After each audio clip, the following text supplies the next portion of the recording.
Since I'm retiring, I can tell you that the job of a minister is actually very tough. Because, no, you may be a very good CEO of a company, you'll be earning millions of dollars, but the job of a minister is very hard because, first, many of the policies that we do for the long-term good of Singapore are very long-term.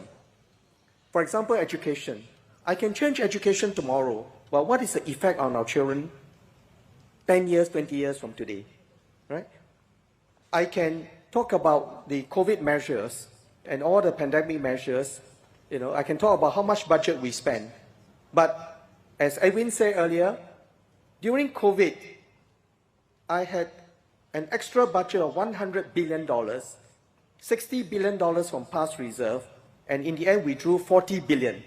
$1 billion is 1,000 million. $40,000 million from past reserve. I didn't have to borrow 1 cent. Why? Because our founding Prime Minister Lee Kuan Yew and his team and the pioneer generation left us with such a big reserve that I just went to the elected president and said, please unlock the second key.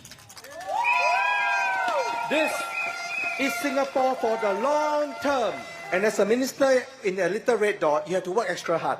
You've got to go around the world to Siam people and say, come make friends with Singapore, trade with us and so on. Now today we have 27 free trade agreements. So now in this age of trade war, we can do better, right?